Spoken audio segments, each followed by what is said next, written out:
안녕하세요. 트렌드 분석가 김용섭입니다. 일주일에 한 번씩 주목할 트렌드를 살펴보고 그 트렌드에 담긴 의미와 방향, 기회를 생각해보는 위클리 트렌드 인사이트입니다. AI, 인공지능 분야에서 아주 손꼽히는 과학자 중에 이안 굿펠로우 박사가 있습니다. 이분은 세계 AI 분야, 인공지능 분야의 4대 석학 중에 한 명인 앤드류 응 스탠퍼드대 교수의 제자였고요. 스탠퍼드에서 석사를 하고, 그리고 딥러닝의 창시자이자 AI 분야 세계 4대 석학 중 또 다른 한 명인 요슈아 벤지오 몬트리올대 교수의 제자로서 박사학위를 받았습니다.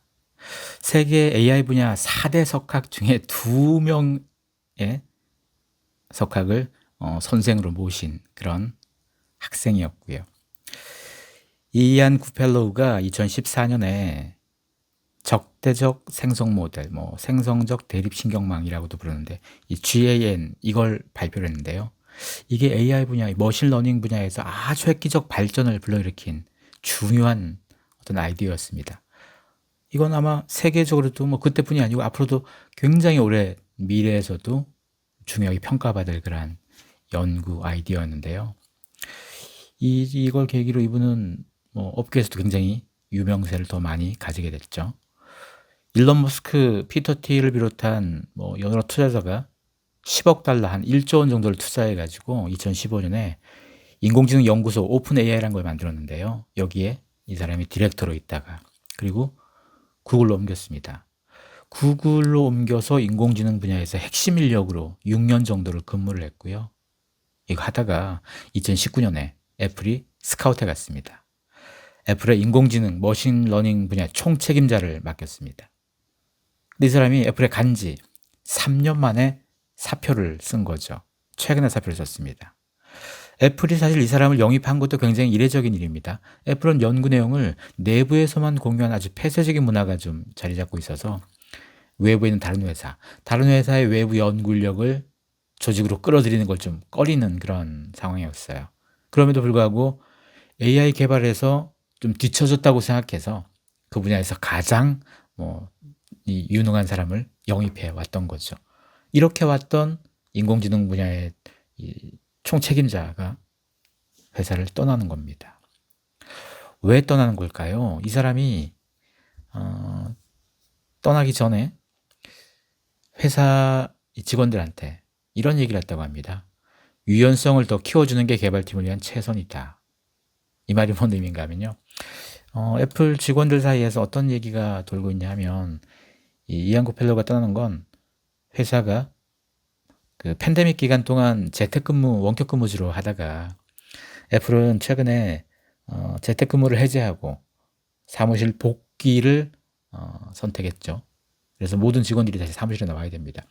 일주일에 한 번은 사무실에 나와야 되고 그 다음에 이제 5월부터는 일주일에 3번 이상 사무실에서 근무해야 됩니다. 그 이전까지 한 2년 가까이 원격 근무, 재택근무만 하다가 이제 사무실에 나와야 되는 어떤 정책들이 나온 겁니다.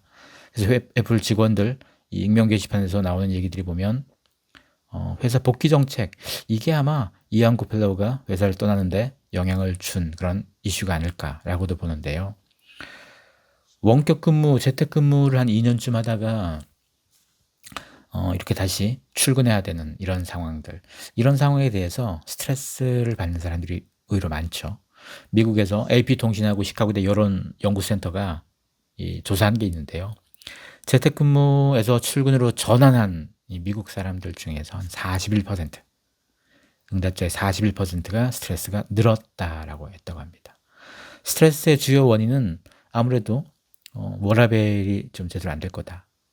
집에 있을 때보다 훨씬 좀 달라질 거니까요. 거기다가 통금 문제도 있고 대인관계 문제도 꼽았고 또 중요하게 꼽혔던 게 문제가 뭔가 하면 이 출퇴근 비용, 요즘 인플레이션으로 기름값도 오르고 모든 비용, 점심값도 다 올랐는데 이런 비용 부담, 그리고 아기 돌봄 서비스, 그러니까 집에서 원격 재택근무를 할 때는 아이를 케어하는 게 훨씬 수월했는데 출근해야 되니까 여기에 들어가는 비용까지 더 추가가 되는 거니까 이런 여러 가지 부분들이 스트레스 원인으로 좀 작용한다고 합니다.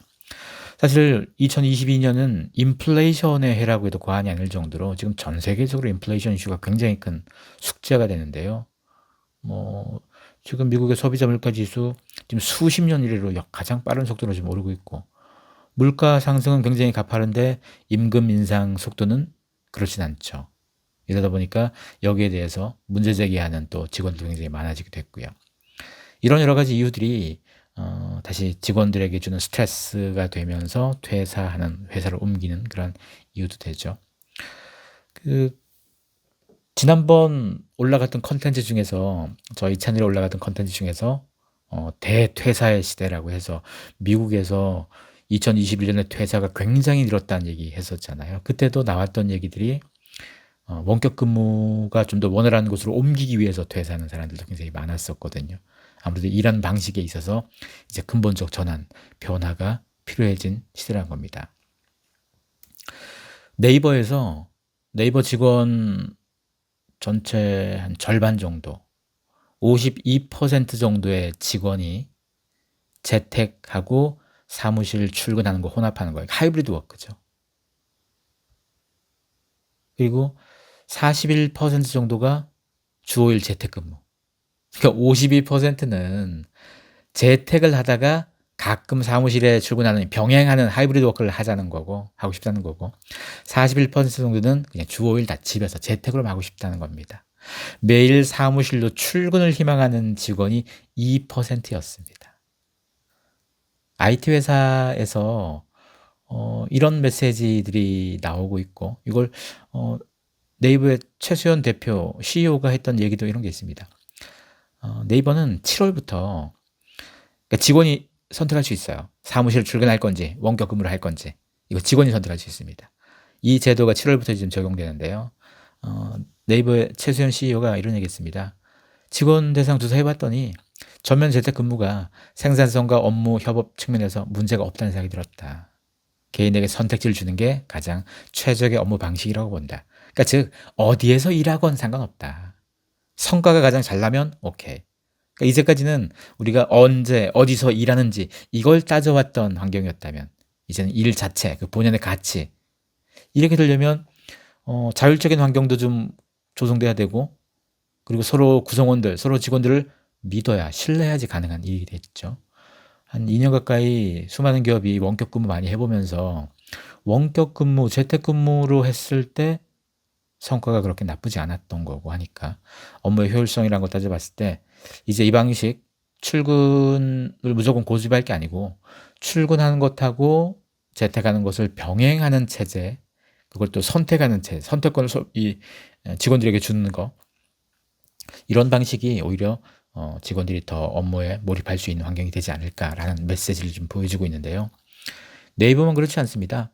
카카오도 지금 전사 다 재택근무하고 있는데 6월까지 지금 재택 중인데, 아마 6월 이후에도 재택과 출근하는 것, 하이브리드, 이 병행되는 체제가 뭐 자리 잡겠죠. 배달의 민족 같은 경우가 주 32시간 근무제입니다. 32시간이면 8시간 기준으로 4일 정도가 되는 거죠. 이 회사는 지금 전면 재택근무하고 있죠. 팬데믹 끝나도 그래도 원격 근무를 한 일주일에 이틀 정도 이렇게 상시화시키겠다, 이런 얘기하고 있고, 뭐 쿠팡도 그렇고요. 뭐 우리가 아는 IT 회사들, 좀 한국에서 좀 큰 테크 회사들 중에서 이런 회사 많습니다. 대부분이 원격 근무, 재택 근무, 뭐 어떤 환경이 됐건 이걸 통해서 생산성이 높아지고 업무 효율이 높아지면 오케이. 굳이 사무실에 다 나와야 된다, 이 관점, 뭐 다 모여야 된다, 이 관점은 확실히 좀 지워나가고 있습니다. 심지어 네이버의 계열사 라인 플러스 같은 경우는 이 여행지에서 일할 수 있는 워케이션 문화를 좀 구축해서 원격 근무가 국내에 있으면서 원격만 할 수 있는 게 아니고, 이제 올 여름부터 라인 플러스 같은 경우는 해외에서도 원격 가능한 거. 그러니까 즉 한국에 회사가 있는데도 불구하고 직원이 뭐 저기 동남아가 갈 수도 있고 유럽에 갈 수도 있고, 거기서 업무만 하면 되는 거죠. 이런 환경들.